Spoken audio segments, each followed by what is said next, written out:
And you're looking into cold green eyes. Ooh.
Suddenly the deepness can't get through. Realize I fall along with you, and we're looking into cold green eyes.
sky.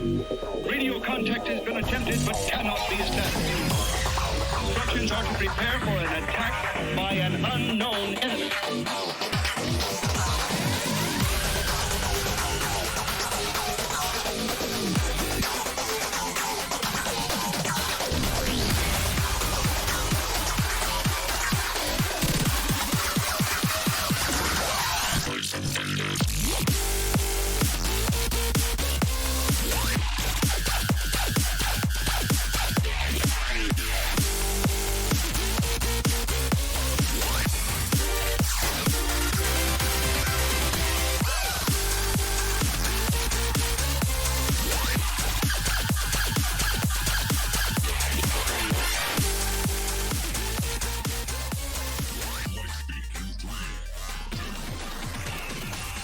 Hello, welcome back everyone to the Mania 7 Key World Cup 2022 Quarterfinals weekend.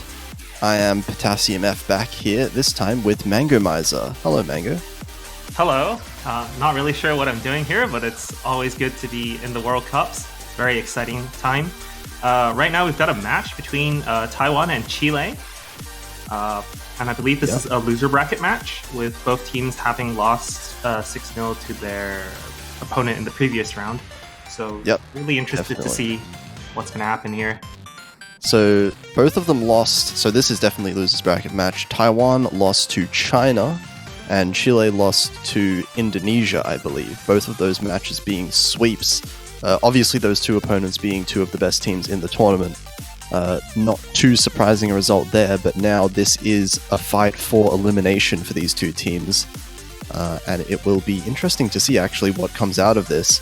I do believe Chile had some pretty insane scores despite losing as a clean sweep against Indonesia. So it'll be interesting to see if Taiwan can keep up with this level of pool.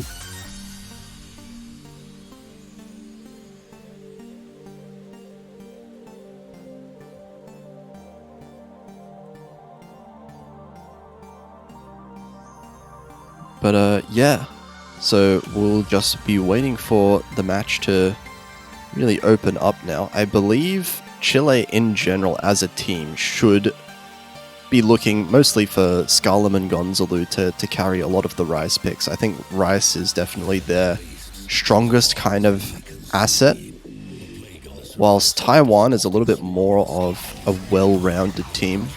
And I think actually, one of their best scores last week was on the hybrids. So, potential for Taiwan to maybe go towards the hybrids. We didn't really get to see too much of their LN due to them facing China, one of the better LN teams in the tournament.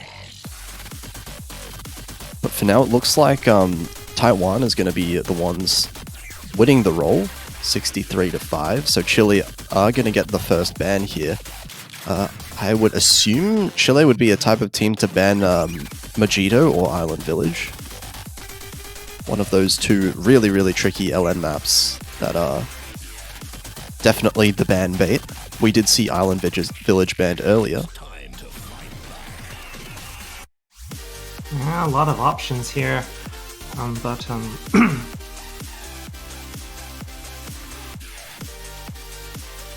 So could you introduce to those who are uninitiated what the different mod picks are? Because I can imagine a lot of... MWC 7 Key is returning after 2 years, so a lot of things have changed, and maybe quite a few people in the audience aren't familiar with There's a bit of changes here. So obviously we've got the symbols here being RC, LN, HB, and the TB being the tiebreaker. But there are no... as opposed to a lot of other game modes, there are no mod brackets. It's divided up based on the kind of type of map they are. So RC being Rice, which kind of stands for just normal notes. So those are all maps that basically all the difficulty would mostly come from regular patterns involving just regular notes. The LN stands for long notes, so those are maps focusing on holds, right? So there will be release maps there, there'll be extremely dense holds that require you to hold down all 7 keys for extended periods of time. And the hybrids are the HB, which are kind of a mix of both. So there's somewhere in between testing a variety of skill sets in that way. So we have seen Chile banning Island Village, which is one of the very, very tricky LN release picks, which is very understandable, and Taiwan banning Phalanx. So actually the exact same two bans that we saw in the previous match. Taiwan banning one of the physically hardest maps in the pool. And right away, yeah, looks like Taiwan's going to go for Mojito. Yeah, Mojito being definitely the trickiest LN map left, in a way, depending on the player, really. It's a Wilvenchan map. That's awesome. It is, actually, yeah.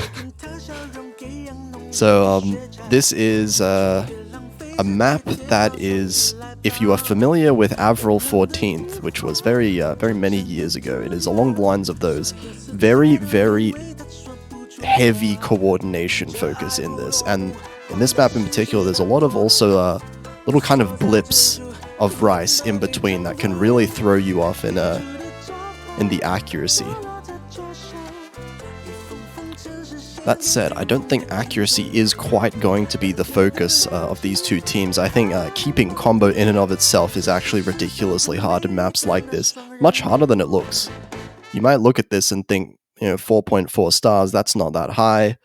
There's not that many notes coming down on the screen, but actually being able to release them on time and coordinate your fingers in a way that you're not completely messing up everything is much, much harder than you would expect for maps like this.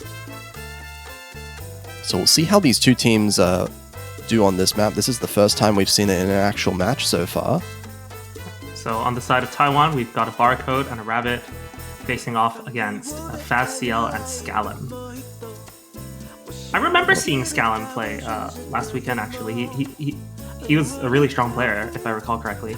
Yeah, Scallum is one of the really strong players from Chile, definitely. It looks like struggling a little bit at the start with the miss, but actually the accuracy for Scallum is actually really high still, so he'll be doing just fine. Snow Rabbit finding an early miss as well, but it looks like overall the lead is towards Taiwan. Off the back of Barcode, it looks like right now, holding an extremely high 99.6. Scallum finding another miss there. Oh, a few chain misses traded by Snow Rabbit, but at the end of the day, this is favoring Taiwan just a bit, but Barcode finds a miss, and now Fazciel's the only full combo left. Yeah, seems like a fairly comfortable pick for Taiwan here right out of the gate. We're seeing a lead of about 15,000 points. A lead that is growing ever so slightly. But this is a fairly safe pick from Taiwan. Chile actually have been, I believe, missing a little bit less just off the back of Faz's full combo right now, but this accuracy advantage is quite significant. Barcode 99.5 still, and we are getting into a little bit more of a dense LN section here. We'll see if they can hold it together still.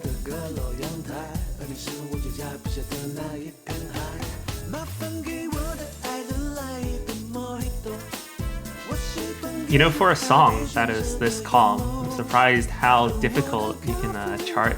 Yeah, you can make it real, especially when it comes to 7 key, you can really spread out that concentration over all of your 7 fingers that you need to use. Well, a couple of trades coming in here. Barcode, Scallum, and Snow Rabbit all missing. Faz is the only one still with the full combo all the way into the map. But the only thing is that accuracy from Faz is not quite up to scratch with someone like Barcode here still holding the 99%. Oh, I'm not sure if this would be relevant, but with the recent changes to the stable client regarding the behavior of column locks, do you think that like a certain team would benefit from, well, like not being column locked or something? That will actually, I think it would affect some other maps in the pool. Not this one. This is a bit too slow for column locks to be able to happen. But for those that don't know, column locks have been removed from Mania Score V2 as of a couple days ago. Taiwan there with a very, very good win. very comfortable pick for them, actually. And Barcode there, I believe, having the highest score, even with the couple misses that he got. Yeah, Fast missing just at the end, just shy away from that full combo. Very unfortunate. But Taiwan will be taking their first point. Yeah, definitely something like potentially 8-bit Voyager. It might actually have been possible to column lock on 8-bit Voyager due to the speed and the density of it. But now, no longer possible, so if you do end up missing on one of the really dense sections, you're not going to be punished as ridiculously harshly as you might have in the past.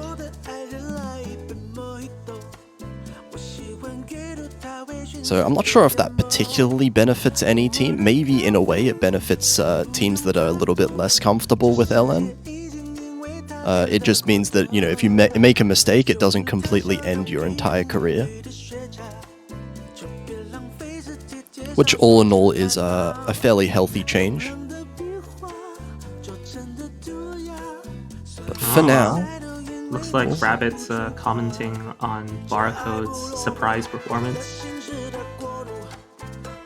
Oh, overperforming there, perhaps. Yeah. It was a very impressive score, actually. Like, that accuracy is very hard to get. They were expecting something like 900k. Well, as good a time as any to overperform. And it looks like read Chile. Chinese. I can contribute to the commentary. Let's go. So Chile is going straight for Carnation here. 220 BPM chord stream. They're going with something that I'm sure Scarlum and Gonzalo here are very comfortable with. And on the other hand, Taiwan, I believe, had a little bit of difficulty with some of the faster picks last week. We'll see if they can keep up with the BPM of this map. 220 is quite significant to have so early on in the tournament. Yeah, and it's now quarterfinals as well, so it's only going to get harder. So we'll just have to see how they keep up.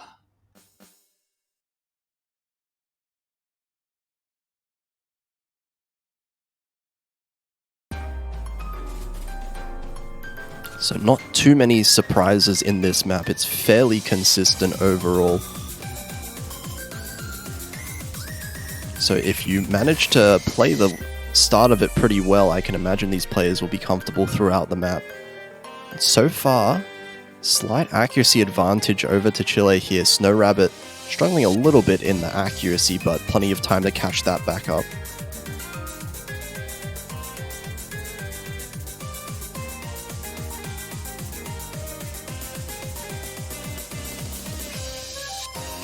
But actually, Scarlum missing, finding an early miss, it looks like just before that LN there, and Taiwan close enough accuracy so that they're just barely edging out the score. Now Gonzalo missing as well. Oh, hold on here. Taiwan still with two full combos. This is actually a significant lead now. All they need to do is just hold on till the end of the map.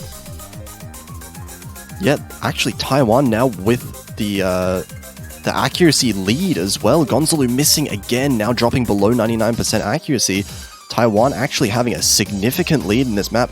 Snow Rabbit's going to find a miss, but still going to have their score above Gonzalo, who finds another break during the break section, actually. Yeah, Taiwan have built themselves quite a comfortable buffer here, and with only less than like a quarter of the map to go, it's looking solidly in their favor. Ooh, Barcode will miss though, and that's going to shrink the lead. But Gonzalo will trade. Is traded out. Yeah, Barcode's miss was significant, but all of the misses earlier, feels like the damage has already been done to Chile. And it will be actually a break point immediately from Taiwan. They can keep up with these faster picks just as well as Chile can, it seems. Yeah, that's Justin. Looking at the pick'ems, sponsored by HaloWatcher, it looks like 70% of viewers think that Chile's going to win this one, and only 30% in support for Taiwan. So Taiwan definitely exceeding people's expectations here. Yeah, I would have thought Chile would definitely have been favored on a map like this, a very standard Rice pick that, you know, Scarlum and Gonzalo, they're usually really, really solid on. Potentially some nerves coming into play, and potentially Taiwan just overperforming like we saw before. Yeah, if you look at their accuracies, Chile's matching Taiwan with accuracies in spite of their additional misses. So it really could just be nerves, as you say. Either way, this is a pretty fantastic situation for Taiwan to be in. They have used up their Mojito pick, so I wonder if they will keep going with the LNs. The other two LNs are very, very, very different from Mojito. So it actually does look like they're going to go with LN4. That's going to be Love is War. Another first time we're going to be seeing this on stream, and this is the mixed LN in a way. Very heavy inverse patterns. Hey, if it worked the first time. Yeah, keep going for it. There are actually plenty of release and coordination style patterns throughout this map as well, being very mixed in its usage, but it's also much, much denser than we saw in Mojito. So much easier to miss in certain places. I guess testing slightly different skill sets though. So we'll see how the players end up going with this. But so far, Barcode has had an extremely good showing in this match. We'll see if they manage to keep it up. What's really surprising is Taiwan isn't swapping any players. We've seen, a few of Chile's players, but both of Taiwan's players are. It's just those two.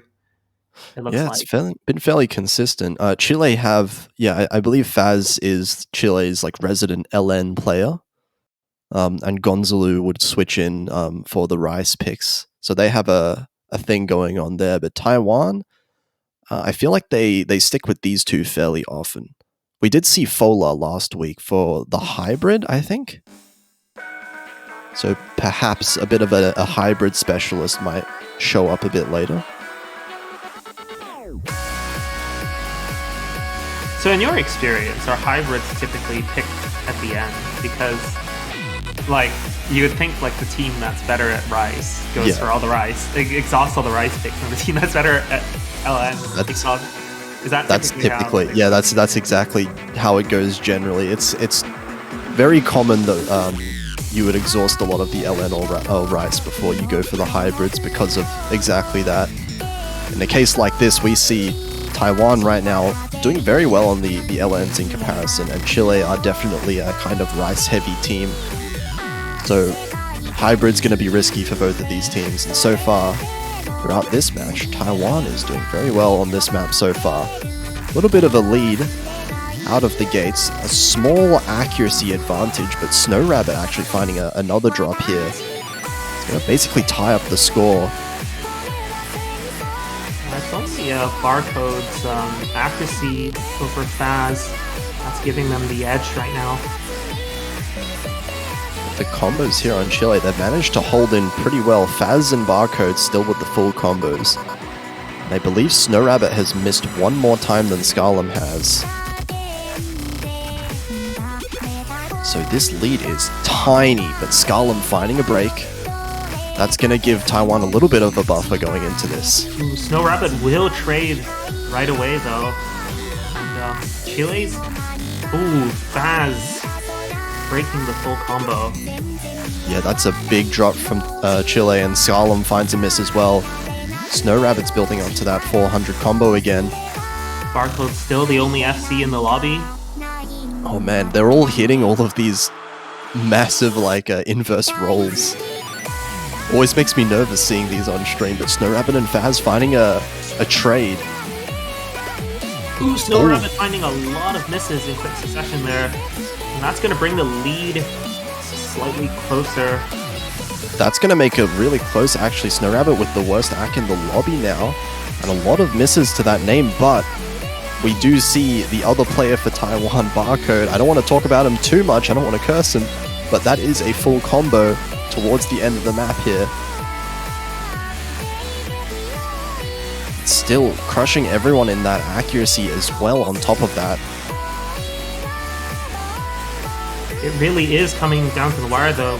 Snow Rabbit's picking up quite a few 200s here. Oh, it is very close to switching back to Chile's favor, but I think we're at the very end of the map. I don't think it's going to matter at all now. Taiwan's going to manage to sneak in their 3rd point. And that will be an FC for Barcode. Actually, a heroic performance from him so far. Only 8,000 points of difference. Damn. Yeah, those misses from Snow Rabbit ended up piling up towards the end, towards those release-heavy sections towards the end. Actually tripped him up quite a lot. And you can imagine, even like one miss from Barcode might have swung this the other way.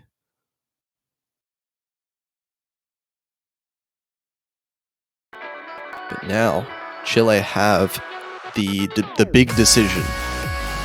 What do they want to go for? And I think, honestly, one of the best picks for Chile they could do would probably be L99. Because looking at last week's scores on all the maps, Chile absolutely crushed the Jack map. The only reason they lost was because they were versing another team that was ridiculously good at Jacks. And Taiwan, playing the same map last week, kind of struggled with the Jacks. I believe they had one really solid score, but it was Snow Rabbit that struggled just a little bit keeping up with the core Jacks.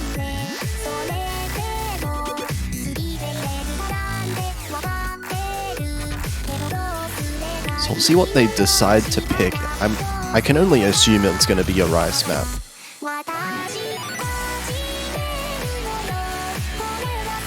They may decide to switch things up if they want to pick an early hybrid here.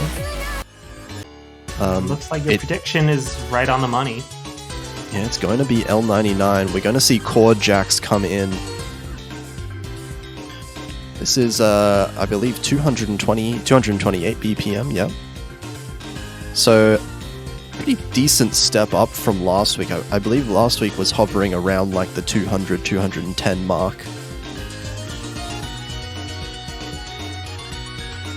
So these are a kind of... They're a kind of strange pick, Core Jacks, because if you're comfortable with the BPM, if you're comfortable with the density, you are going to get exceptionally high accuracy on these. Like, if you're comfortable with it, you basically SS the map, and you get really, really high ratio. If you're not comfortable on it, you're going to find misses all over. It's got to be a human jackhammer. Yeah. There's not that much in between. You either ace the map or you fail. So it's basically all up to who can keep up. Who can keep up with these core Jacks. And if all 4 players can, then it all comes down to ratio.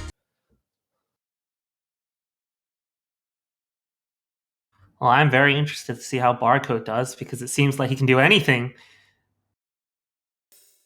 Yeah, it does seem that way so far this match. Definitely a play to look out for here.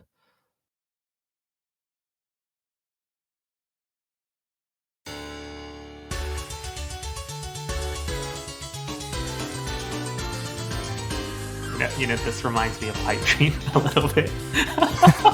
Okay. Sure. Oh, but Faz actually finding a really early miss here. All 4 players actually off to a pretty good start accuracy-wise. That miss is going to be the only real difference between the 2 teams. Well, and Taiwan's going to take the early lead here.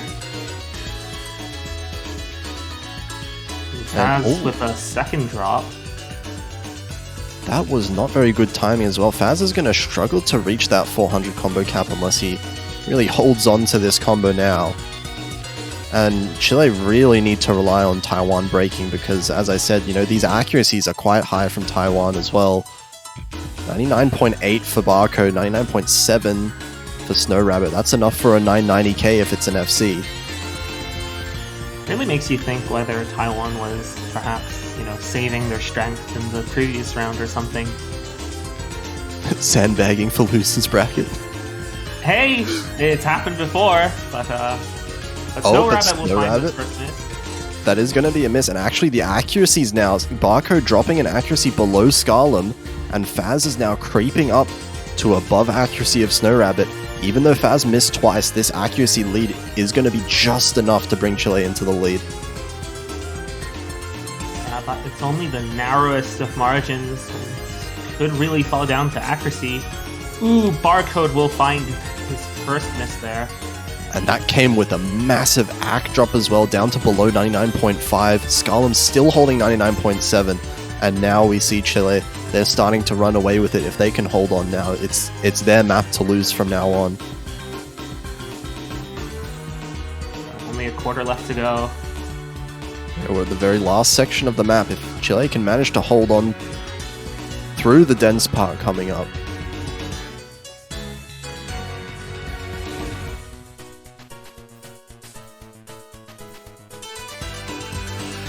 And here we go. Very easy to break here. And Barcode is the one that does. Oh, second break as well. That might seal the deal here. Really struggling on these dense patterns at the very end. And Faz finds a break, but it's way too late in the map. It's going to be Chile picking up their first point, much needed at this point in the match, with Scarlem being the only full combo in the lobby here with only 5 200s. Look at Faz's ratio. Even though he picked up a few misses, like he has the best ratio in the lobby. Yeah, that's true. Actually, most of Faz's bad judgments, I believe, came at the very start of the map when the jacks were like the easiest. So definitely able to keep up, maybe just a little bit of nerves at the start, potentially. And also with those 7 200s, really low 200 counts across the board for Chile. And that was, in the end of the day, a decently comfortable win for Chile, even with the misses involved. And it looks like Taiwan immediately picking, they're going for the clean sweep here. LN2, that's going to be 8-bit Voyager. We're going straight into the density pick.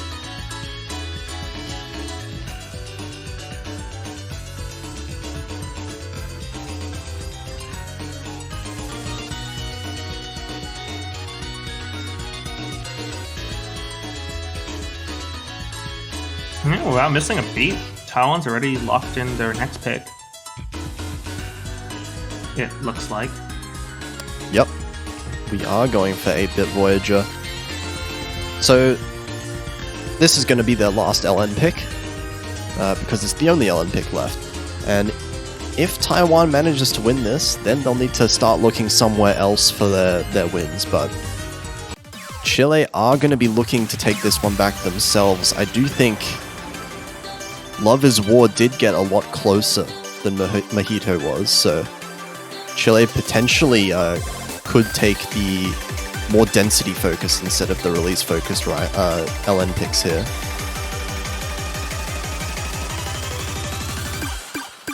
Of course, this map being 7.1 stars, as density picks tend to end up.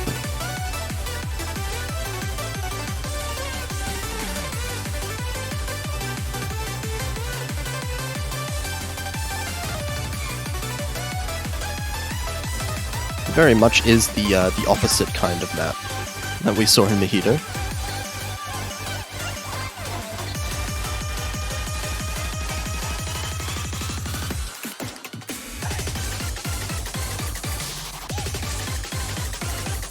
Okay, looks like we're keeping the same 4 players here on the field: Faz, Scarlem, Barcode, and Snow Rabbit.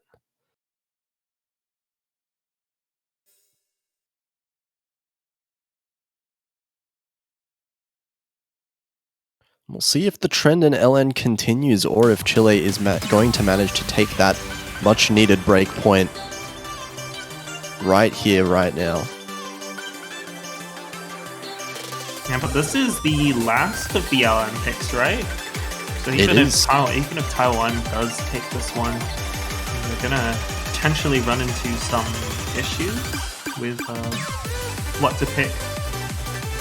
True. So Snow Rabbit finding a very early miss there. Faz finding a miss later on as well, but Snow Rabbit's miss cost a little bit more accuracy. So it's going to take a little bit of time for Taiwan to come back in this. Does look like a slight advantage for Chile, but Faz's miss right there, that's going to start to swing it towards Taiwan now. Seeing a little bit of flickering here. Oh, big miss from Snow Rabbit. It is going to stay really close here. Ooh, another miss from Snow Rabbit. It's just the lead's just going to extend on the Chile side. They're struggling a little bit, it looks like, with some of these jacks between the really dense sections of the LN, if I'm not mistaken. Faz finding a miss there, being traded back and forth by Snow Rabbit and Faz, but Faz is the one that's holding on to that little bit better accuracy. Meanwhile, both players on the top still holding onto the double FC. Well, but Snow Rabbit's going to have to start building up that combo and keeping it up there if Taiwan want to sneak this lead back. And Faz, despite all the misses, Faz actually has a really, really high accuracy. 99.3, actually tying Barcode for the highest in the lobby, even with the misses. Snow Rabbit struggling a little bit to keep up with some of the denser patterns as well. But Scarlum and Barcode are having no difficulties whatsoever so far this map. And it's at the very end already, Faz finds a miss, but it's just too late. And that is going to be a break point, this time for Chile. Maybe Chile definitely had a bit of a slow start in the match, but looks like they've picked up their stride now. And yeah, that's a fairly convincing victory for Chile there. Yeah, even with Barcode getting the MVP of that map, it's the team score here for Chile is much closer together. We've got 975 and 966, which is very strong team score there. So we'll see now. Chile have a big opportunity now to tie up the score 3-3 if they manage to win on their own pick. And they have plenty of maps left over that they can choose from.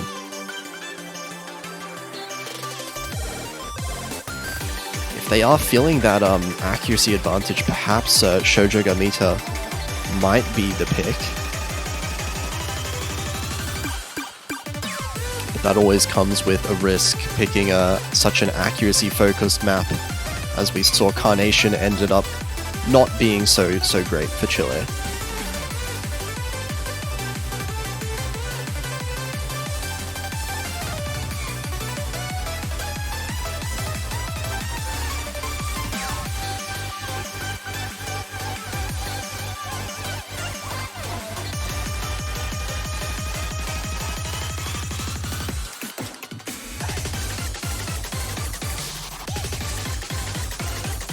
So they are actually going to switch it up a little bit. We've got Power Stance coming out here as the pick from Chile. So they're completely switching up. We are moving away from the Rice entirely. There's no more LN picks. We're going to get a very, very long hybrid.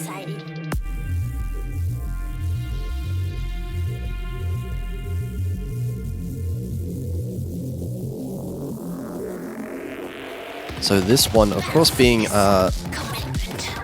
having some tricky LN patterns involved in all of these, but I think a lot of the focus is going to be on some of these Rice bursts that we're seeing pretty regularly between all of the LN thrown out there. This one's a fairly long map, clocking in at 4 minutes. Yeah, it's the longest non-tiebreaker map in this pool. So accuracy is definitely going to be a really, really big factor because individual misses on long maps, they don't mean quite as much.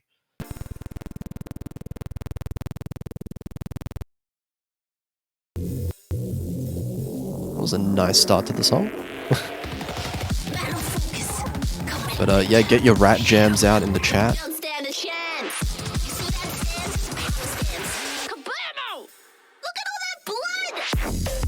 Actually, a really rough start from all four players, no one holding above the 99% mark at that first short break, but Snow Rabbit finding an early miss. That's going to give Chile a little bit of a lead here.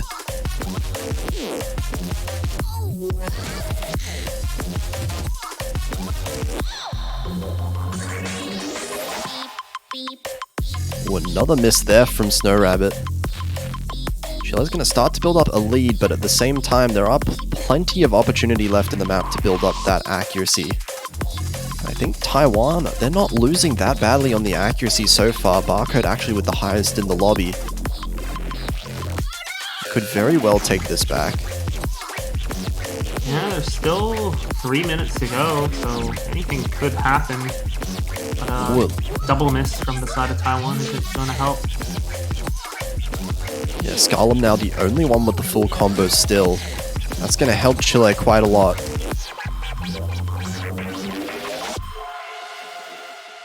Holding about a 10,000 point lead as we're getting into the break here.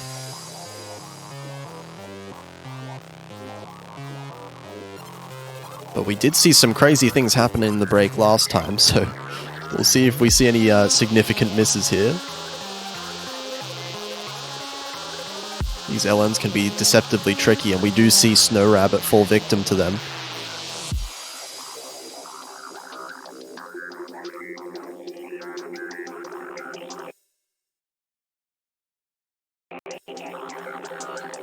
Ooh, Scallum with a very interesting miss there. That? Oh, that was Client. Okay. That was Client, yeah. Yeah, what It was too suspicious.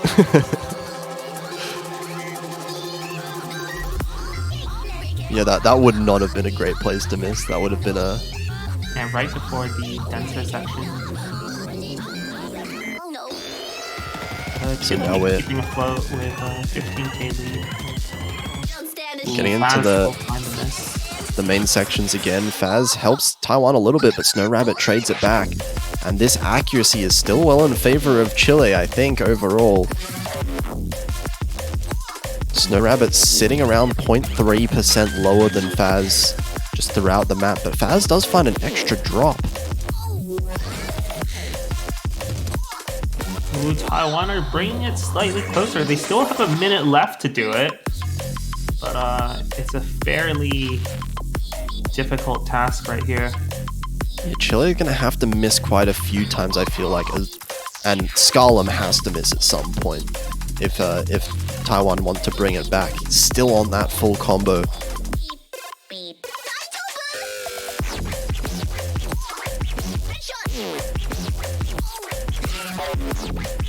Oh, and Barcode finding another miss. That really hurts Taiwan's chances here.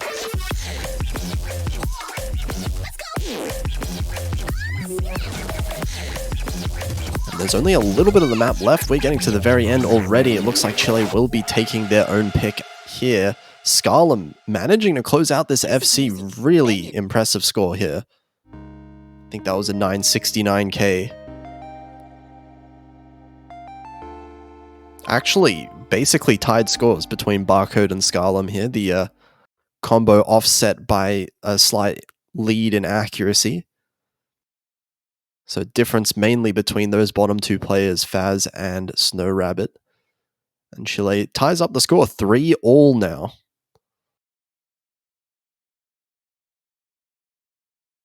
We definitely have a match on our hands now.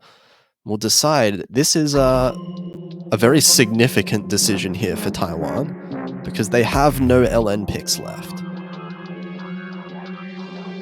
But they did win a break point on one of the Rice picks, so maybe that could potentially be an option. But then there are the other hybrids as well. I'm so excited. That's a good point. They won a Rice pick on Carnation, and although it's very different in the patterning and the speed, Shoujo Gamita is also a chord stream type pick.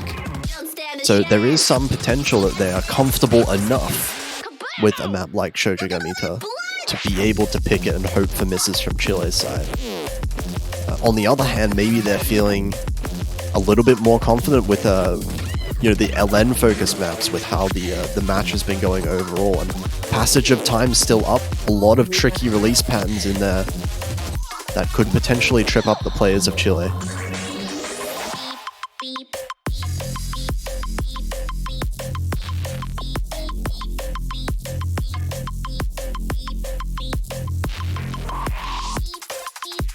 They're having a good think about it, which understandable. But it looks like they're actually going with Enchanted Love, one that we haven't seen as well yet in a match.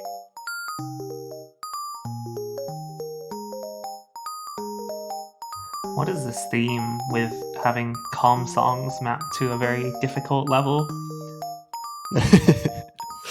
I do believe this song picks up a little bit, if I remember correctly.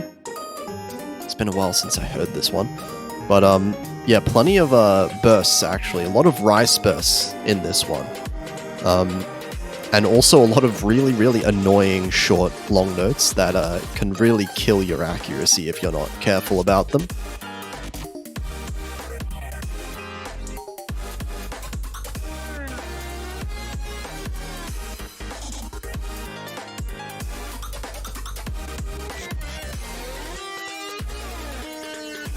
Yeah, hopefully Taiwan know what they're doing here. That's definitely... This one's, well, anything can happen at this point, from what we've seen. Yeah, there hasn't really been any particular skill set that either team has dominated in completely. I think both teams have players that are more than capable on all kinds of skill sets, which is making for a very interesting match so far. But we'll see. Enchanted Love maybe gonna be a little bit kinder to the side of Taiwan if they're picking it now, maybe a little bit more comfortable for them. I just had a thought, by the way. Sorry, but prior to the picks being labeled RC, LN, and HB, did players just say like, "Oh, I picked 3 mod 10" or something? It's like no. It's, we didn't used to say any of that. That would actually be really funny though. But yeah, it was just the name of the song that you would just type.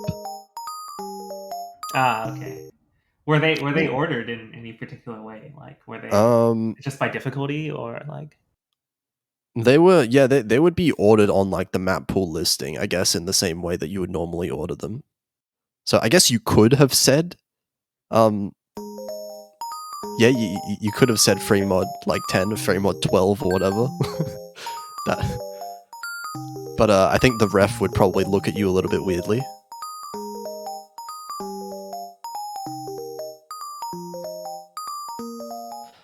Nice and calm intro here.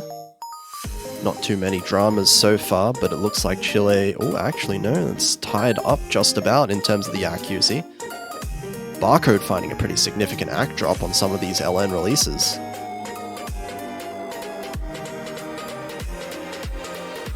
It's going to be Chile with a little bit of an accuracy lead coming out of those LNs. And now we're going to be getting into some of these bursts. And those LN jacks, those short LN jacks can be really brutal. Faz finding the first break of the map. It's going to give Taiwan a bit of a lead. Snow Rabbit's recovering his accuracy a little bit. And with that, they're going to take the lead. Taiwan just have to hold on. It's a very small lead. Oh, double miss from Chile, but Barcode didn't trade. But I think Taiwan comes out favorably on that one. Yeah, definitely. Snow Rabbit being the only one to hold the combo, and that's huge for Taiwan. But the lead, oh my god, it's small now. All 4 players breaking at the exact same time. Yeah, that Jack looked pretty nasty.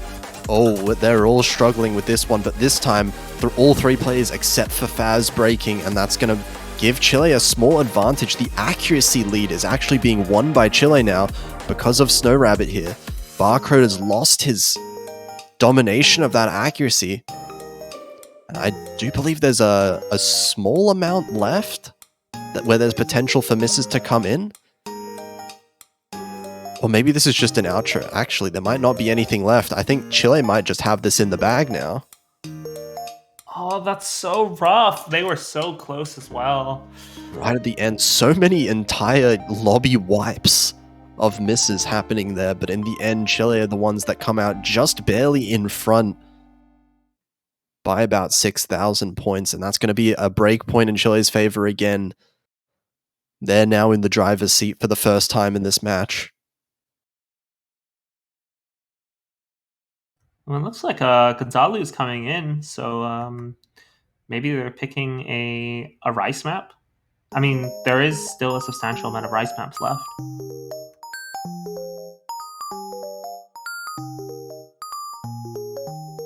Looks like they're gonna go with Curlian Shores by the Flashbulb. Oh, interesting pick here. We're going with the tech again. And yeah, this one we've seen a lot of really brutal combo break back and forths happening between these two teams, and I can imagine Curlian Shores is definitely another one of those where we would expect a lot of breaks happening back and forth, trades being misses being traded across teams throughout a lot of these really brutal burst patterns that we're seeing throughout this map. That's a very interesting background. It's very grey. Appears to be a shore of some kind. Yes.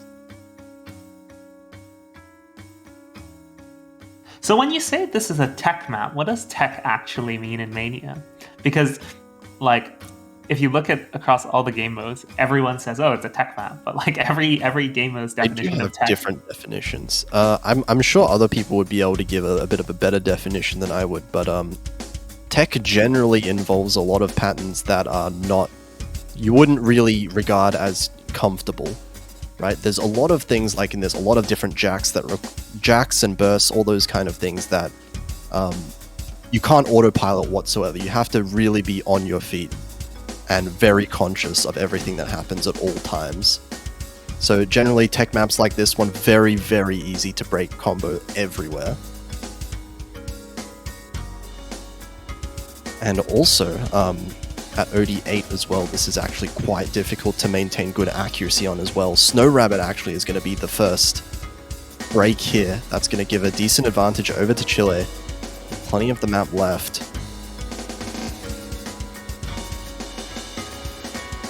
Yeah, both of Chile's players holding on to fairly good accuracy, both above 99.5.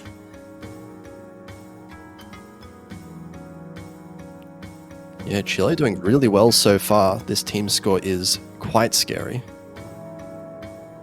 But we have yet to get into the hardest parts of the map, and we're going in now.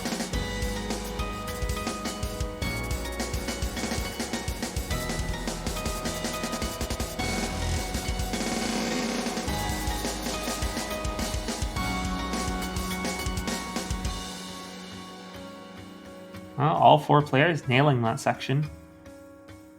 Yeah, we got all four with 99% as well, but Chile with just a slight accuracy edge overall, and that one combo drop from Snow Rabbit. So they're maintaining a nice lead throughout this entire map so far.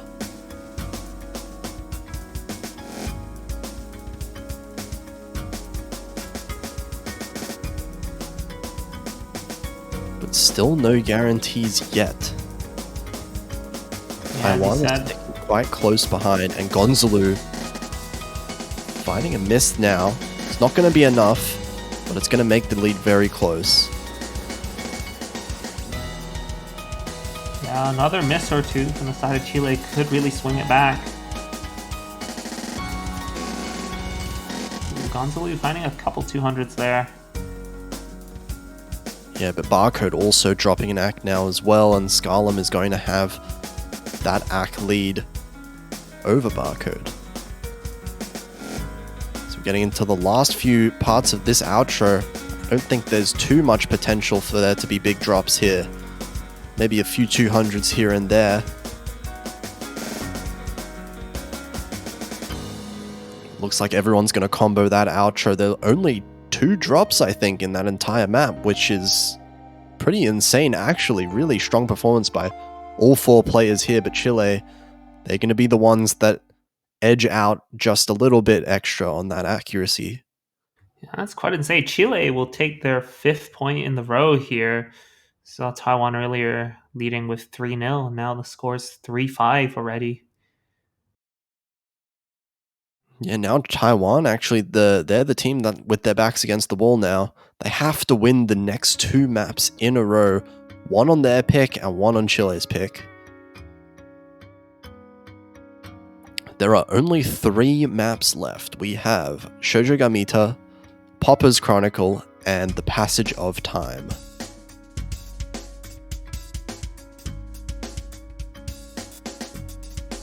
So it all comes down to these last picks now. I would think the 2 Rice picks are probably the 2 picks that the teams will feel a little bit more comfortable on. Do people not like LTE? Wait, what was that? LTE, Liquid Tension Experiment. Oh, right, I didn't even... I was just looking at the things. No, I feel like Passage of Time is maybe just a little bit more risky of a pick, unless you are really comfortable. The 2 Rice maps, probably more potential for it to be in the team's comfort zones. Yeah, it's mapped by Davi, so it's probably really hard. Yeah, Davi likes making those weird things like that.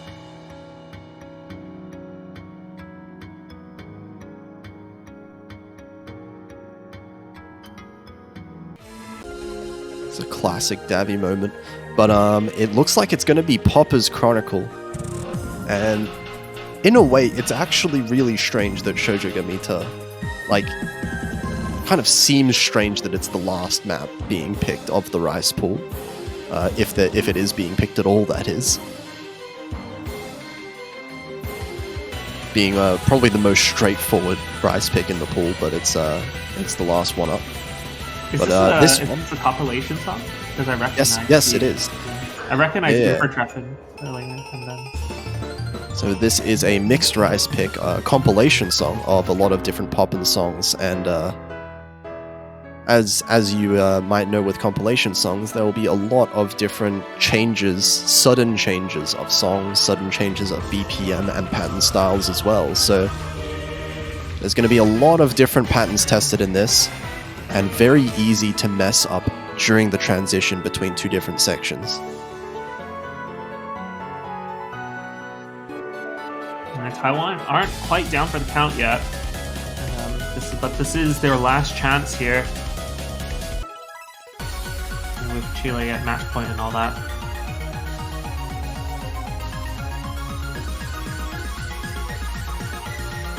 You'll see this is the last chance, but definitely potential in there. A huge respect to Scala and Barcode and Snow Rabbit, who just sat there in the lobby for the entire match. It's a real endurance test.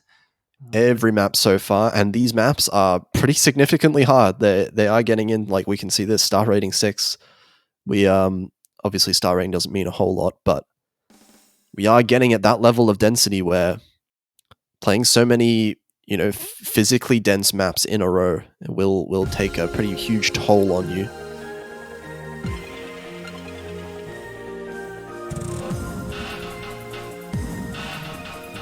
So starting out what could be the last map of the match. And it looks like Chile with a little bit of an accuracy lead right out of the gates. Actually, Snow Rabbit's accuracy. Hold on, where did this come from? 99.7. Actually, the best accuracy in the whole lobby now all of a sudden. Yeah, but Barcode's got to keep up. Oh, and here come the misses. Yeah, that was a clean trade though, it seems, for the most part.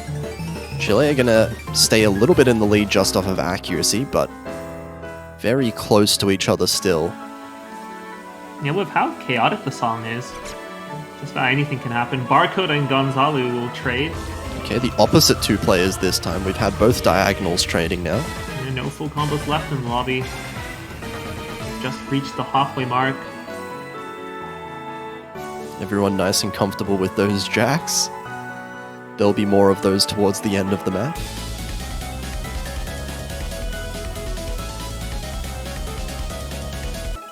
It looks like Chile is starting to get a little bit of an advantage here.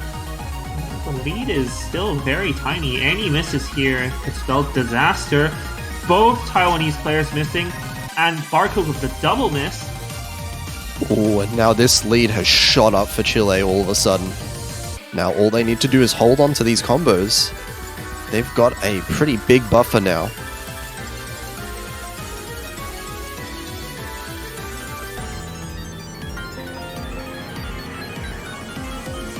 Things aren't looking too good for Taiwan. All repeated misses. All Barcode and Snow Rabbit finding misses again. Their accuracies aren't too bad, but these misses are really costing them.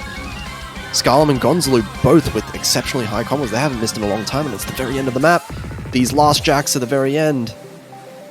And it is going to be 6 points in a row for Chile here, I believe, and that's going to be 6-3, managing to close it out in the end after a bit of a shaky start. But that is going to be 1 miss apiece for both of the Chilean players here.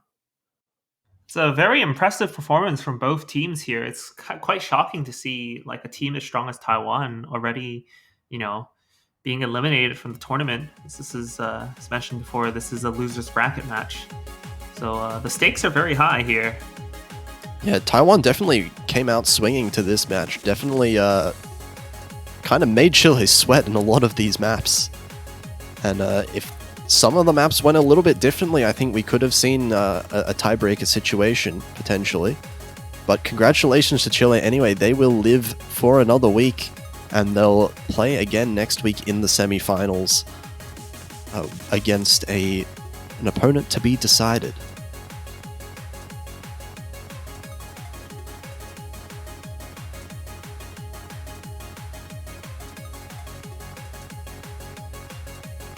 And with that exciting match, along joins a new commentator. It's Toph Daddy. Hello there. I am here and ready to commentate hopefully an exciting match coming up. Poland versus the Russian Federation. That Taiwan-Chile match started off pretty interestingly. 3-0 in favor of Taiwan and then 3 right back from Chile. We've got some exciting matches this weekend already. And with that, I'll be taking my leave. Thank you for having me. Thank you, Mango.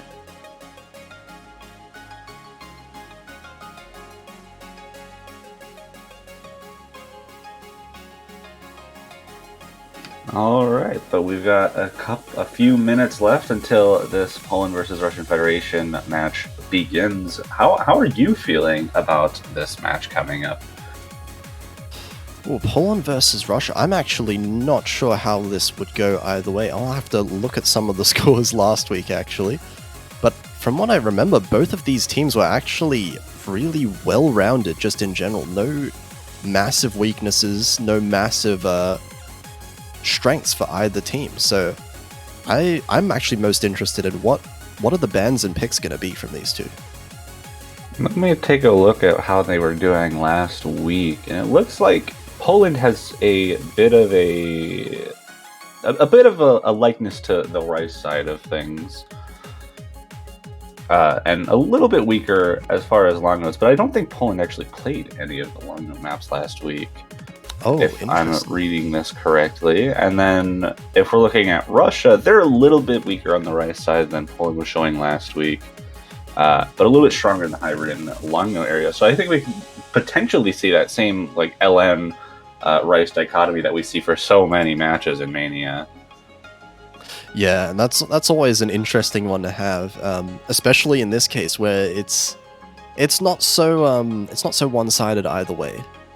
So there's definitely potential for breakpoints, I would say, between these two. Yeah, definitely. Those scores, despite the fact that Poland seemed a little bit stronger on Rice overall, the scores are very, very close. Not to mention that this round of 16 is starting to get those seeds that are closer together to face off against each other, like opposed to last week where we were seeing quite a few sweeps or 6-1s because of how different the seedings were for each of the players. We're getting to that point where, Poland is seed 13 and Russia is seed 12. So these two are right next to each other in that seeding. Ooh.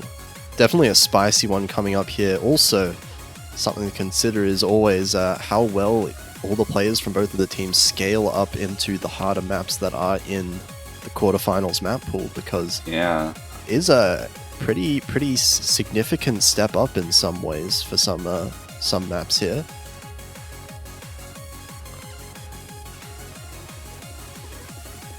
Yeah, it's going to be interesting.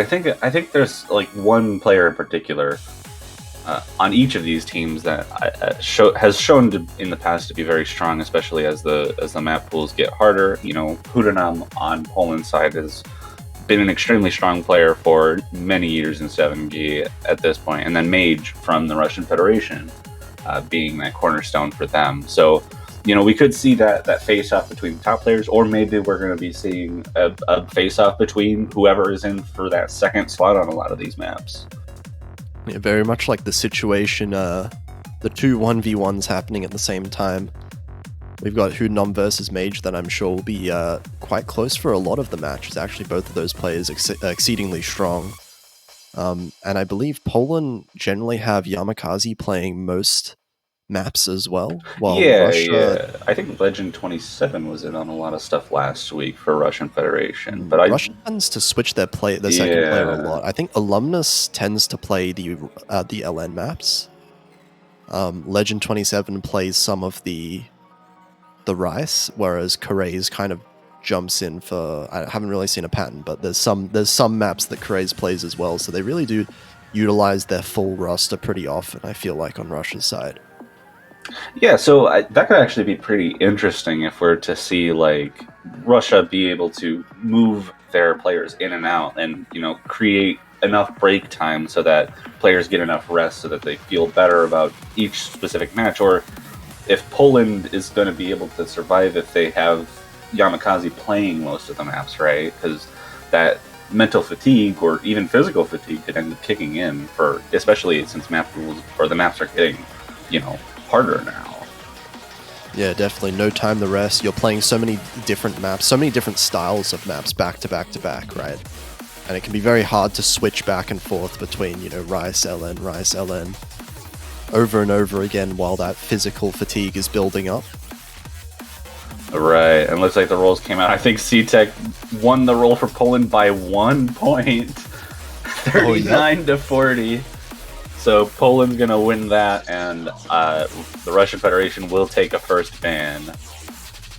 So hopefully the closeness of the rolls reflects what's going to happen during this match, because I am pretty excited for a close one here.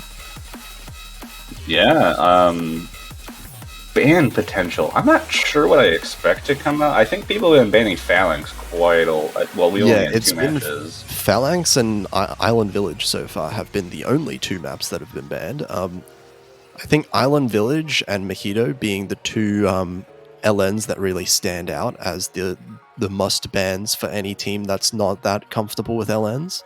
Right, and Phalanx just very, very difficult. It's not quite as straightforward as you'd expect from, you know, a speed style of chart. The Poppers coming out as the ban from the Russian Federation, which makes sense. Interesting ban, yeah. I think it makes sense. It's probably one of the more physically difficult, but it's also just very all-rounded Rice-wise. So getting rid of that kind of wild card in the Rice department is probably what the Russian Federation is looking to do. Yeah, maybe if Russia have like 2 separate Rice players that they like to switch in for different types of Rice maps, having, you know, one map with all different types of Rice patterns can really throw them off if there's one particular pattern they're not that comfortable with. But interestingly, the ban from Poland is Phalanx. So we have all 4 long-no charts, all 3 hybrids, and then 2 of the Rice charts banned out, so 4 Rice picks available. Evening is crying right now. Stop banning his map. We can't. Well, at least we can't ban Nelv. So we can't. That will have to be played if each team wins their own pick. Which let's see if that happens. I'm kind of curious. Well, now that we've seen 2 Rice bans from these teams, I'm curious what to see, because they didn't. I don't think either one of these teams played a whole lot of the long note and hybrid side of things last week, so it could end up being a mystery. But hang on a second. I don't think we can pick Nelv. But Mojito's here coming out. We got Coordination LNs coming out right away. Yeah, we did see this being played in the match just before, but definitely one that's extremely tricky to be able to consistently play. Requires a lot of focus and coordination. definitely. That ODU7 being a little bit higher than I would expect for a map like this, even though the releases are on like downbeats for the most part. So the timing, not the hardest thing in the world to get, but the notes themselves, much harder than they would seem. Yeah, you just have to, I mean, this is the kind of thing in 7 key that you can either do or you can't. Like, it's very hard to be good at this without being essentially perfect. Just because of how much coordination is required. Like, you start letting go of lines in the wrong places, and that's gonna carry over into your into the next few measures. Oh, it's gonna carry over for a really long time. It's brutal. And it's not even like a game mechanic thing or like note lock or anything. It's really just like you just get confused. Yeah, it's just a mental thing. Your mental just resets, and you have to figure out how to get back into it before you can do anything. If you miss, you don't know why you miss until like a while later. Yeah, and with slow maps like this, when it takes a while for the note to end potentially and for a new one to come up, that miss lasts for a while. Does look like right out the gate though, Legend 27 is going to be getting the first miss here, pulling off to a nice lead for the start of this map.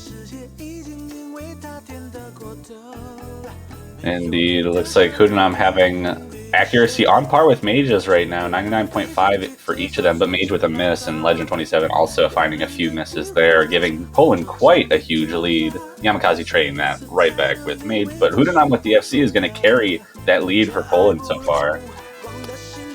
Yeah, actually the only one still FCing as well. Multiple misses coming in from Legend 27, Yamakaze again. And the accuracy lead as well as being just slightly won over by Poland. Actually, a double miss. Huge accuracy drops, yeah. And now this is really close, especially in the accuracy sense, but if Mage is able to get up to that 400 and Legend not able, or Legend doesn't drop anymore, this could swing the lead in favor of the Russian Federation, especially with that miss from Yamakaze. Legend 27 does trade that in the end though, and the accuracy from Yamakaze is rising quite fast, now at 98.5. So Poland just barely managing to hold on to their lead for now, but we're only half of the way through the map. Yeah, and everyone in the lobby back up to that 400 combo mark, so it will be an accuracy race until someone else drops. And I believe Poland has a very slight accuracy lead overall. Mage having the best accuracy in the lobby, but the average being better for Poland. And there's a miss from Yamakaze, which will start swinging a little bit for Russia. But a trade is going to help Poland keep the lead. Oh, but that's 3 misses there. Mage the only one not to miss on that particular note, and that's going to be Russia finally taking this lead back. They've clawed their way back slowly throughout the map. But misses keep happening from Legend 27, and Mage trades went out with Hootenam, so Yamakaze is the only one to hold combo through that. But not being at 400 combo means that this is going to be very close for the last 8.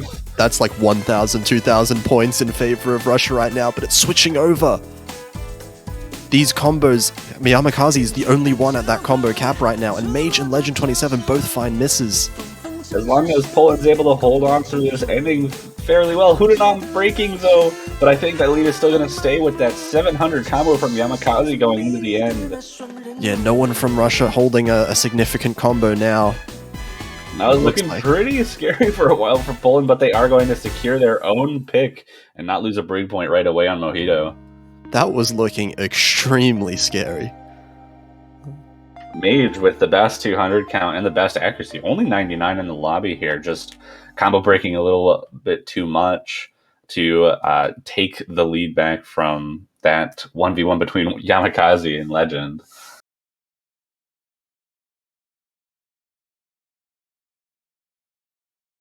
Yeah, really close overall, and that's a bit scary as a first pick there from Poland. I hope this says a lot about how this match is going to go. If that was the most confident pick Poland had under their belt, then I think things are going to get very dicey very quickly. But then again, is there really any confident pick for Russia? That remains to be seen here in their pick.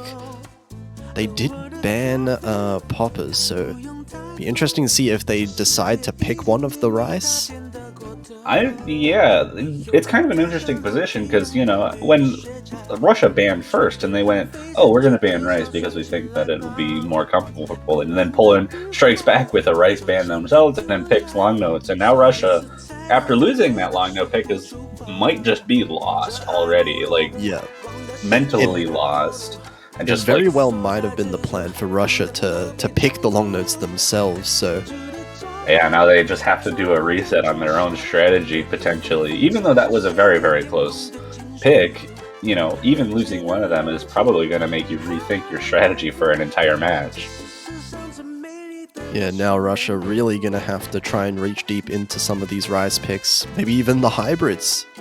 I think this is Yeah, such an interesting match that we could see hybrids coming out early. Yeah, Carnation coming out, so they do end up going for rice despite banning one out, going for the very fast chord stream pick. And we'll have to see if this pans out and if they end up regretting banning out poppers. Yeah, we'll have to see. We do see Legend 27 staying in, I believe, all 4 players actually staying in, it seems.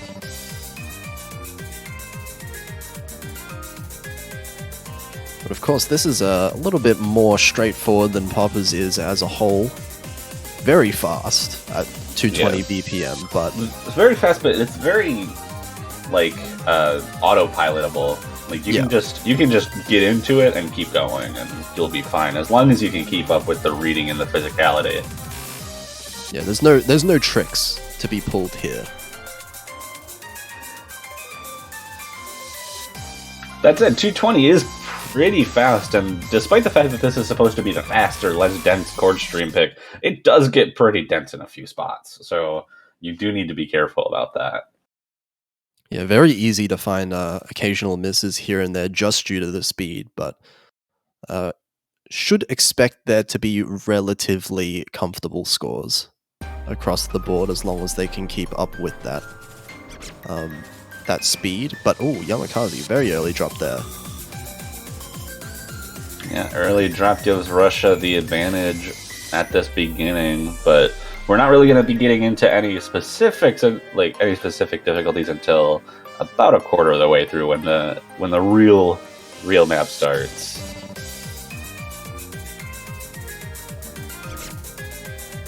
And Yamakaze actually, a few misses here, struggling a little bit with these early streams here.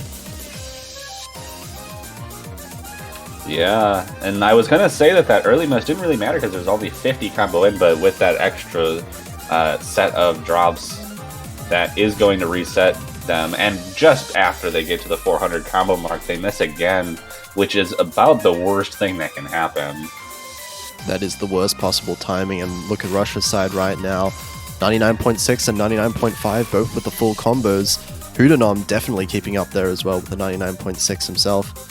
But based on this performance by Russia, I'm kind of surprised at that Poppers ban. Honestly. Yeah, this is the scary score from Russia right now. Like, if this is even remotely close to how good the Russian Federation is at Poppers, then I don't know any reason you'd ban it, even against a team you think is strong in rice.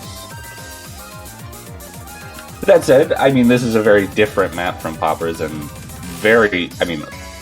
if we get back to just this dominance, there are still 3 FCs, so Hudanon is keeping up. It's just a matter of Yamakaze's accuracy, and a trade there. Not really going to mean much, and I think Russia's going to take this first point for themselves as well. Very solid pick, actually. Very confidently won from Russia here. 2 FCs in the end, 1 for Mage, 1 from Hudanom, and that's 9-200s. Really impressive score from Hudanom there in Poland, but it's not enough for Poland to be able to take the lead there. Yeah, we'll be returning to Poland's pick, and if we're going in the order that we've seen, I expect the other long note release pick to come out, given it went pretty successfully for Poland on Mojito. Yeah, we got Island Village still up here. One that we haven't seen just yet. It's going to be pretty interesting because Island Village is definitely like physically pretty easy, and very, very difficult release-wise, but outside of that, in the long note portion of things, and even the hybrid, things get pretty physically hard to keep up with, and potentially to read because of how dense the other two picks go. And no, 8-Bit Voyager is going to come out, so we're going to be getting that hyper-density long note pick coming out from Poland. The complete opposite end of the spectrum here for long notes. Going straight from very low physicality coordination pick to full-on, as dense as possible, 7-star rating. Yeah, highest star rating in the pool outside of the tiebreaker, I believe. So, I mean, long notes tend to do that, but it's still pretty interesting to see. Does give you some kind of indication as to what type of LN map it is, though. Much more comfortable patternings, you would say, than Mojito, but also much more dense to make up for that fact. Yeah, definitely. Easier to act, just harder to read and harder to play in general. Yeah, the reading does end up being one of the biggest factors of LN density in general. And the combo game is going to be very important here, as the OD is quite low.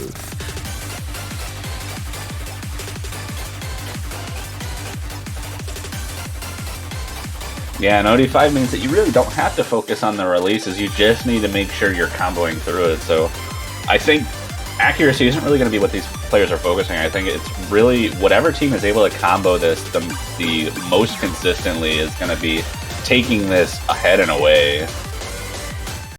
Oh, we're actually seeing the Legend 27 here for basically every map so far for Russia, which is a little bit surprising considering they were switching their players quite a lot previously.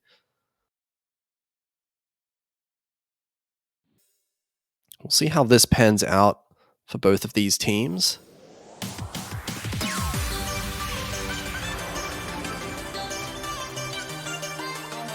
Getting right into the intro, and accuracy is looking relatively even on both sides.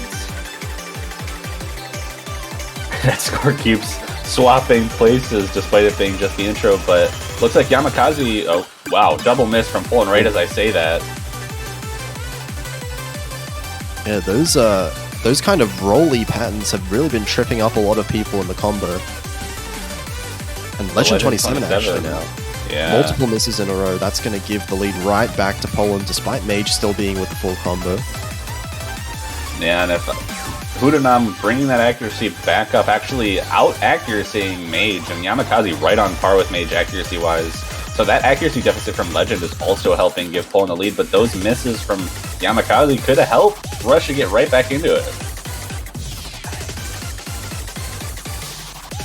But this accuracy right now, accuracy lead definitely in favor of Poland due to this little bit of struggles from Legend 27. Yeah, not to mention that it's getting back up to 400 combo on a map with this dense of long notes is really not that hard. Takes a few seconds, so you really have to take advantage of those misses right when they happen. And Legend 27 is making it so that combo gap, or that combo cap for the Russian Federation never gets reached, so Poland is just extending this lead. And there's a first miss from Mage, while Hudanam holds on to a 3,000 combo. Oh yeah, a bit of a rough start from the Poland side, but now they are absolutely crushing this map. And this lead is growing pretty huge at this point. We're at the very last part of the map now. We'll see if there's anything drastic happens, but Legend 27 missing again. It's looking that it's just going to be too late, even if Poland managed to find a few breaks. Yeah, I mean, without column locking, I don't think it's possible for the Russian Federation to come back. No column locking anymore, very important thing to note. Yeah, and a nice 30,000 point victory for Poland, and no breakpoints so far, 3 points into the match. It's looking pretty strong for both of these teams' main picks. I mean, the density long notes being 30,000 in favor of Poland, the fast core stream being about 50k, I think, in favor of the Russian Federation. So they are very comfortable on their picks now. Yeah, we'll see. Well, Russia don't have one of the Rice maps, at least, that they might have been able to go for. So we'll see what the follow-up is here from Russia. can only imagine they'd stick with one of the Rise maps after what just happened. The question is, which one is really the best follow-up? I guess Shojogamita is the most similar to Carnation, but at the same time it is very different as a pick.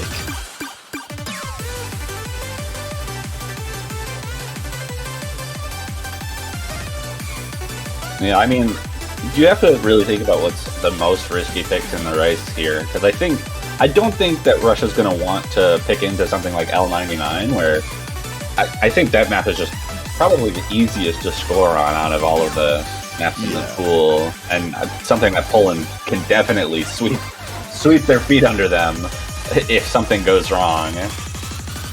Yeah, it's always really nerve-wracking to pick one of those core jack picks against a team that you know can get like double S's. Yeah, I mean, I think the best pick may potentially just be Curly and Short, but Alice coming out, so we got the Court Stream pick. Makes sense after how well they were doing on Carnation compared to Poland. Yeah, very different styles here. We have an entire like almost 60 BPM less. Yeah, but a lot denser and with some very, very awkward patterning throughout. One-hand trills for your outside fingers on each hand can be very difficult and hard to coordinate if you don't read it properly. Oh, and actually, we've got a switch for Russia, but not for the player that I would have expected. Mage actually switching out.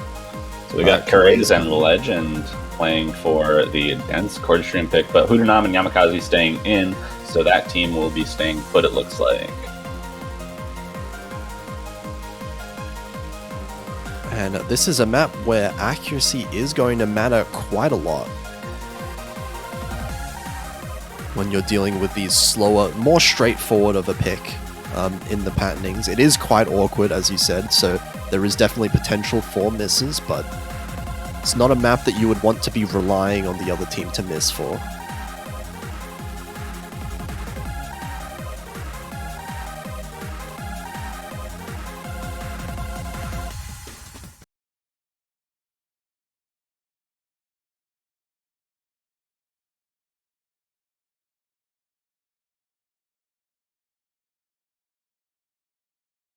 And here we go into pick number 4. No breakpoints so far. I think this match is going in a way where whoever ends up with that first breakpoint could just run away with the match, because these picks have been very strong for both teams so far, and once you lose that momentum, it might just be gone. Yeah, especially in the case of Russia here, because Poland do have 2 more LN picks left that they might be very comfortable with. Yeah, but as we're getting out of this intro for Alice, we will be seeing the denser stuff, and once this dense stuff comes in, we'll be probably seeing a better idea of how these teams are going to be going.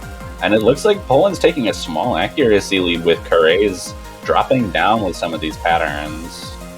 And actually a miss from Kurez early on as well. This is going to be quite a significant lead for Poland early on. Kurez is going to need some time to build up that accuracy, but ooh, the miss again coming through. Yeah, and that is quite the lead for Poland now. The accuracy advantage in their favor and that combo advantage, with Kurez not able to get up to that 400 combo mark before breaking yet again. Poland is starting to run away with this map so far. It's not a very long map. We're halfway through already, and still with 3 FCs on the board.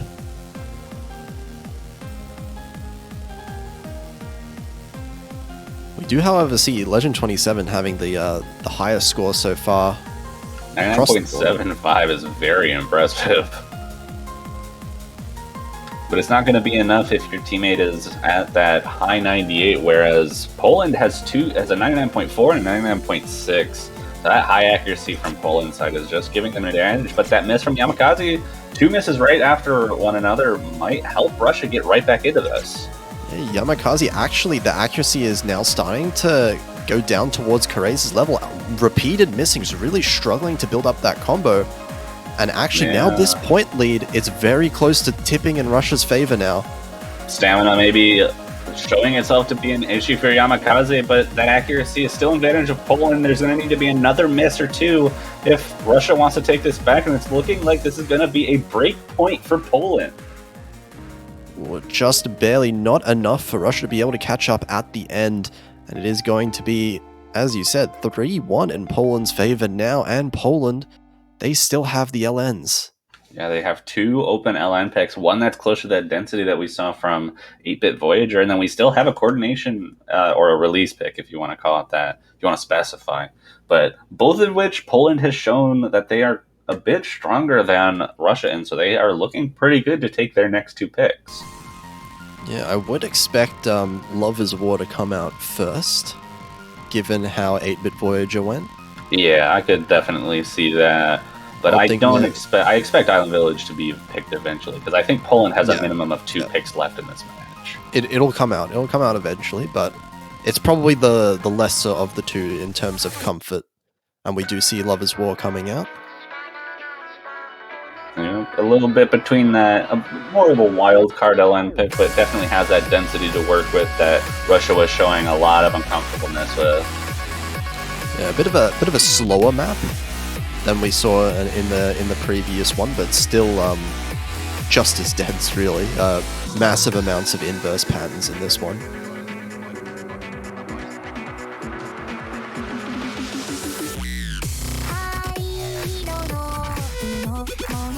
We do get Mage coming back in for Russia here.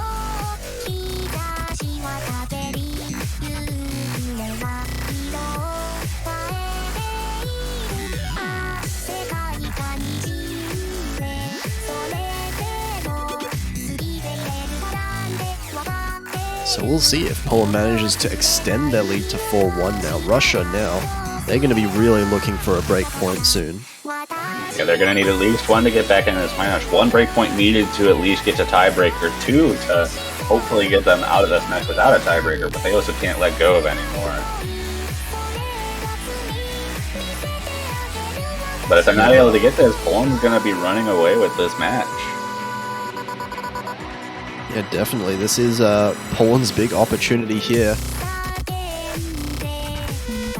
Take advantage of that break point, get yourself a 3-point lead, and you know, a 3-point lead is it might not be a whole lot in the grand scheme of things, where it's pretty much just 1 break point of difference. But seeing, you know, a 4-1 result that, you know, and the match isn't even finished, it can be hard on your mental game.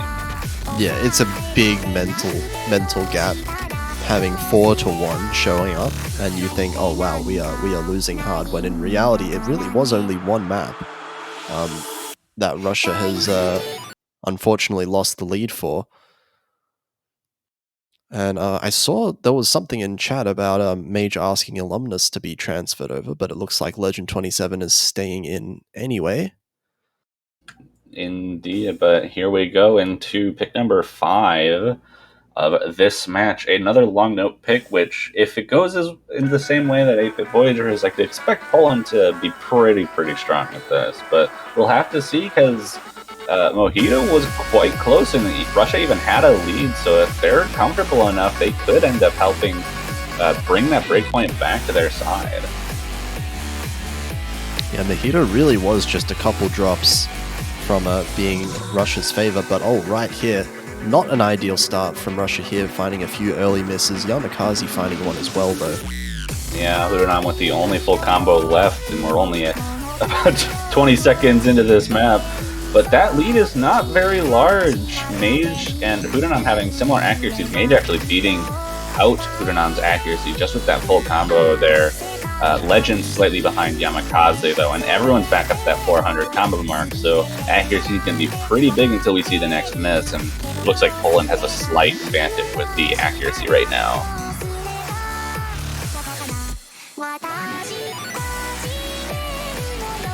And everyone managing to combo all of those inverse sections pretty well. We're getting into the chorus now. And it does look like lead is staying just about the same. Everyone maintaining their accuracy somewhat here. Yeah, an 8,000 point lead in favor of Poland right now. Yamakaze with that break is going to help bring Russia back into it, but they're going to need more than that. Oh, and that's going to do it. Yeah, Russia's looking to take that lead back with a triple miss there, but Mage missing and trading right back is going to help Poland keep their own lead and build up that lead now. Legend 27 misses as well. Hudenom still with this monstrous combo right now. Yeah, full combo definitely keeping Poland afloat, but if the Legend dropping again, not able to get up to that 400 combo cap. We're getting into the last third now. There's going to need to be a pretty big meltdown on the side of Poland for this to move back over to the Russian Federation with how big that lead is now. Yeah, Yamakaze winning the battle with Legend 27 and Hudenom beating out Mage now with this full combo. Yeah, that is a monstrous score by Poland here, especially by Hudenom. Yamakaze and Legend 27 trading breaks right there. But both of them are back up to the 400 combo mark now. Not really going to have too big of an impact on that score. Triple miss for Hudenom! Oh, Hudenom at the very end, the last possible pattern, basically. You hate to see it at the very end, but it won't matter at the end of the day for Poland. This is a comfortable point for them. Right to their 4th point in the match and taking good advantage of that break point they just got. Yeah, definitely 4-1 now for Poland. Looking good so far in this match, and yeah, that was a monstrous performance by Hudenom. No misses, just long note breaks too from Hudenom. Yeah, just that one, basically just one set of them towards the end. Mage as well, with just a couple misses in there, also with the 99% accuracy. Indeed, but Russia is going to have to be very careful about their next pick. They need to win this. They can't let any more breakpoints go, or Poland's going to have a pretty clear path to the victory in this match. And really, when you look at the rest of the maps left in the pool, the word comfortable is not really one that really stands out at all for any of these picks. These are all very uncomfortable maps to pick. Definitely not. I mean, the most comfortable map in the pool remaining is probably L99, but that is extremely easy to get good accuracy on based on, it's a jack pick. Most teams just have the capability of getting good accuracy. That one's all about misses and keeping your combo. Comfortable to play, definitely, but the pressure of being able to play L99 consistently, that's definitely going to be at an all-time high when you're 4-1 down in this match. Yeah, we were already seeing a lot of inconsistency on the jack pick from round of 16, so with it getting faster and slightly denser, I can only imagine that it gets even harder to keep consistency on. And all it takes really is one miss. If the other team full combos, you get one miss, it's all over. And that's what's really scary about a map like L99. But we'll see if Russia decide to go with that route. They do go L99, which is potentially one of the gambles that they really need to be making for this match. Yeah. You have to pick the risky stuff when you're this far behind. I feel like if the match is going to get close at some point, this is going to get picked. But we'll have to see if the risk pays off for Russia. They need to win this for any chance of staying in this match.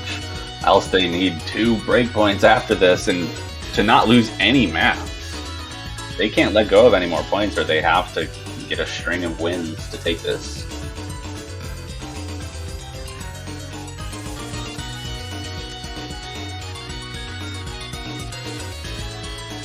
Yeah, Hudenom seeming like they're a little bit surprised there in the chat. But I definitely don't think there's any shortage of ability from Russia's team here.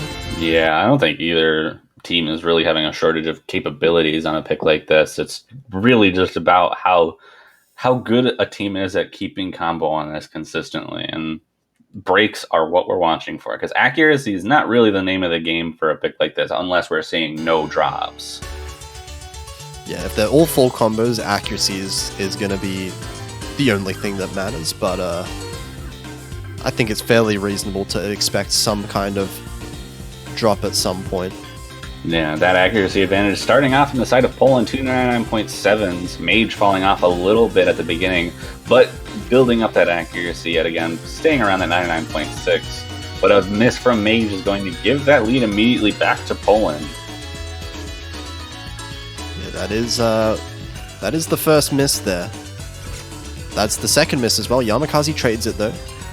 So yeah, that's the kind of thing that Russia wants, but Mage can't miss. The trades are not interesting. They just need Poland to miss without them, and there's one for them. So that's 2 misses on each side from the same player. 2 full combos from Legend 27 and Hudanam. That accuracy, I believe, still in favor of Poland right now. So, but with that miss, not anymore. Yeah, that was a significant miss. Big accuracy drop as well from Yamakaze there, and Hudanam missing as well now. Yeah, so that full combo from Legend 27 could start to carry Russia to a pretty big lead on this map, but we still have half of the map to go. Yamakaze finding another drop now. Yeah, Mage getting back into that comfort zone, being above the 400 combo and keeping that combo, but Legend 27 really is the name of Russia right now. He is carrying them on his back. That accuracy lead also in favor of Russia now. Yamakaze finding repeated breaks, really struggling to keep the consistency up for this pick. Yeah, we're heading closer to the last quarter, and Yamakaze continues to find breaks, having some reading issues, but Mage and Legend 27 holding their own with the combo along with Fudonym. But this is going to be in favor of Russia unless we see some kind of meltdown on the side of Russia. It needs to have some misses or some major accuracy drops. It has to happen really fast because there is not that much map left, really. We're in a break now. No one's going to miss just yet. But there's just one section left here. Mage finding a drop that was traded by Yamakaze, so not going to hurt the score lead so far. Actually, Yamakaze, that was a massive act drop as well that came with it. The accuracy lead now just feels insurmountable. And it's looking like that's a full combo from Legend 27, going to carry Russia to their second point, not giving up another break point. 200, 342, but look at that ratio from Hudanam, 195 regular 300s, and 1 miss. Yeah, without that miss, Hudanam's score would have been like absolutely insane. But a good risk taken by the Russian Federation, but back to Poland's pick, and they still have a long note pick available.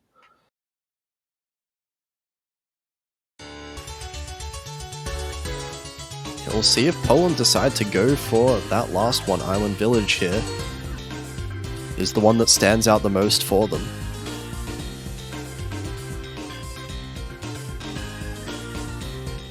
And it's been working for them so far this match. They've won all 3 of the long note picks, so it's kind of a no-brainer to go for something like Island Village here.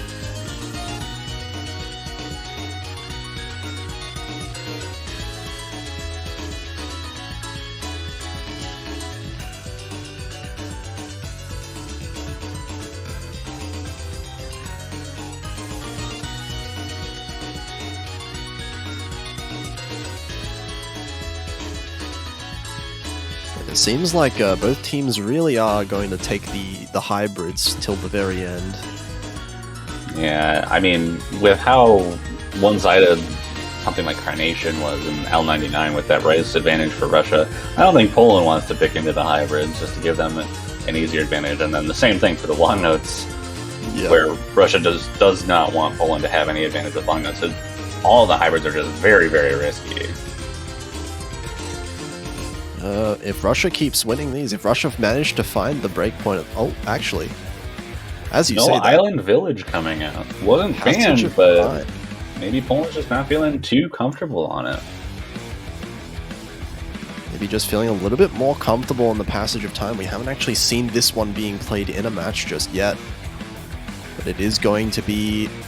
I would say this does appear to be a little bit more LN heavy than the other 2 hybrids. Yeah, I've also heard that this is a very awkward hybrid, like very tricky to get right.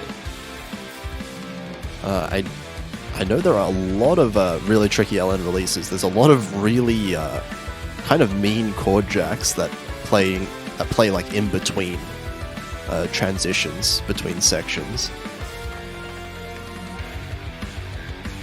So we'll see how these players really manage to fare on something like this. Yeah, and like you said, with the long note potential advantage that long notes have in this map, Poland should be pretty comfortable on a map like this. But that rice portion of it is going to help Russia keep themselves in it. And Russia has to start getting breakpoints at some point. They need at least one in order to force a tiebreaker.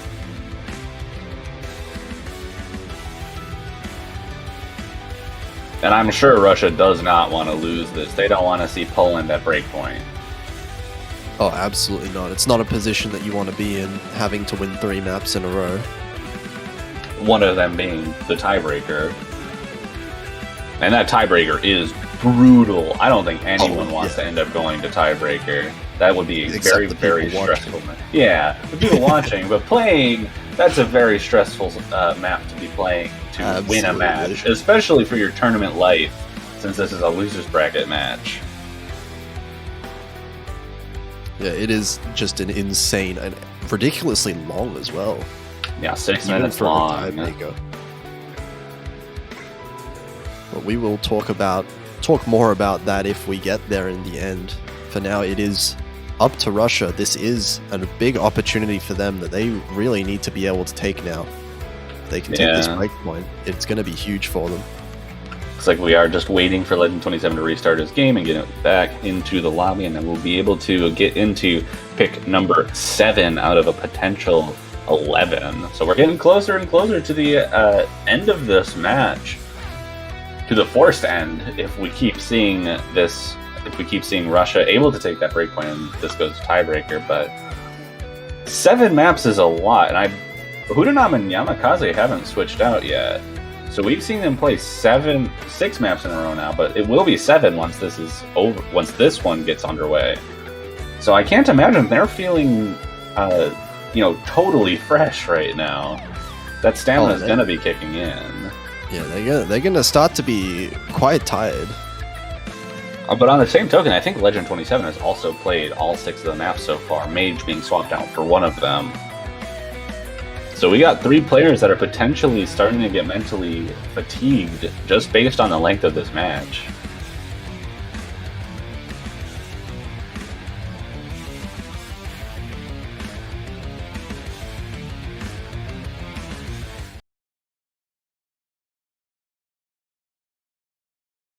So here we go, the first hybrid we're seeing. We'll see if that trips up any of these players in particular. Moving from straight jacks into a more complicated mess. I mean, if this is anything compared to what we saw from the Longos, then like I said, we should expect Poland to do quite well.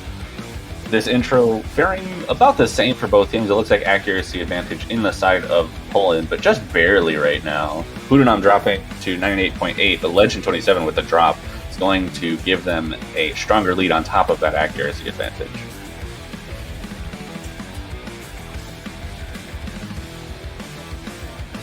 And Yamakaze actually tying Mage's accuracy, Hudanam basically, actually a little bit better than Legend, but that's a traded miss here from Yamakaze and Mage.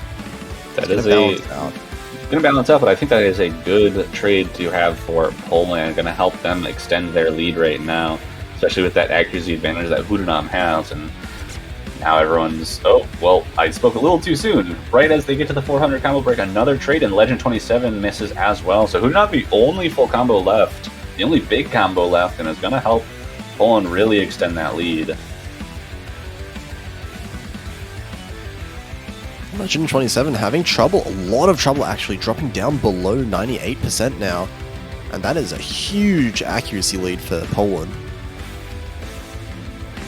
Yeah, that score lead is also massive. Going to be a hard hill to climb, but Hudanam with a drop trade by Mage, it's going to favor Russia a slight bit, but with Legend 27 and Mage both finding a lot of drops here, it's not going to help them, and Poland's going to take an even larger lead now. Yeah, everyone finding misses now, but if everyone find misses, then the lead is not going to change. Yeah, we're heading into the end, and I don't think there's enough time at all for The lead does switch back to Russia, so I think Poland will be taking their own pick yet again and bringing it to match point. But it is on Russia's pick, so they still have a certain amount of life, but they do need to win the next 3 maps in a row and then tiebreaker to stay in the tournament. And don't forget, Poland still has a pick up their sleeves as well for when it gets to their turn to pick. So an uphill battle now for Russia. They are going... they really need to start picking up these wins. But it's on their pick next, so they have a big opportunity to get this started.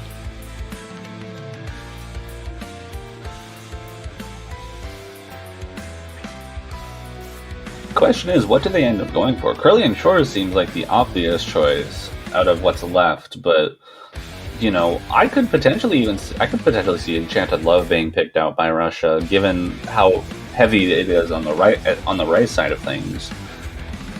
So Curly Shores, Enchanted Love being potentially the next couple picks for Russia, but you know, I don't think they have anything that they're particularly comfortable with. And especially if they pick out Curly and Shores here, then and they do get the breakpoint, they still have to pick another map, and all that's going to be left is either hybrids or long no maps. Yep, there are only 4 maps left, so they picked Island Village. That's interesting. I actually don't mind this pick. This is another big risk, but Poland has been avoiding it. You know, I would have expected to see it come out last. Poland did kind of avoid it in a way, and not to mention that Mojito was really close, and Russia even had a lead for a little while until Russia just kind of fell apart. And Alumnus coming in here, the first time we're seeing Alumnus play in this match, so this could be an interesting risk to take as the Russian Federation. Will Alumnus be the hero that Russia needs in this situation? Yeah, they really need to get this pick, and then they need to get a break point right after this, but you can't get the breakpoint unless you keep yourself in the match by winning this. Yeah, and this is going to be the releases. So a lot of release timing focus in this one. A lot of disjointed releases that are extremely difficult to maintain any kind of accuracy on.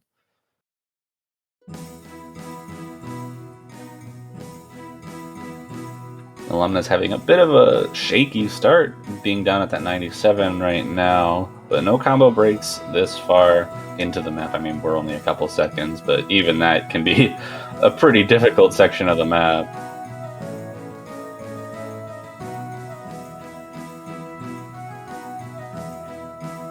Accuracy slightly in favor of Poland right now. Mage finding a combo break and gives Poland an even larger lead going into the second quarter of this.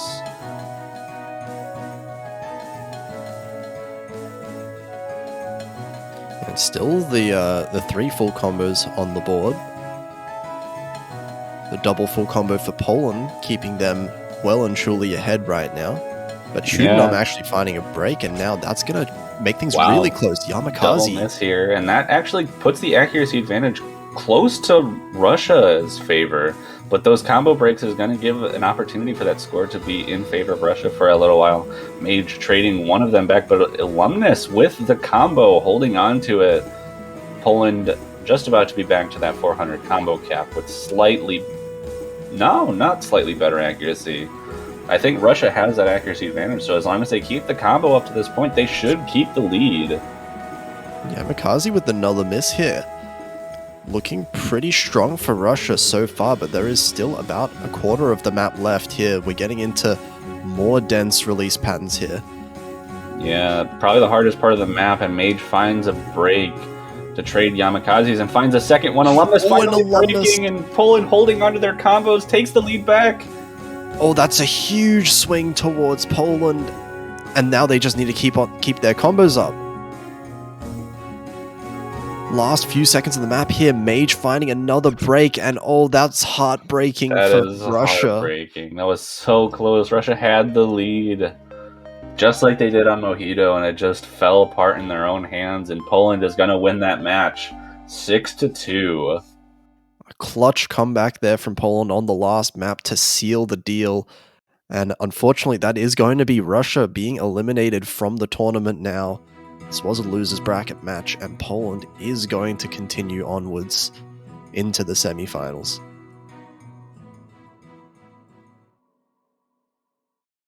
Indeed, a very well played match from both sides. 2 breakpoints able to be taken out from Poland and secure that victory for themselves.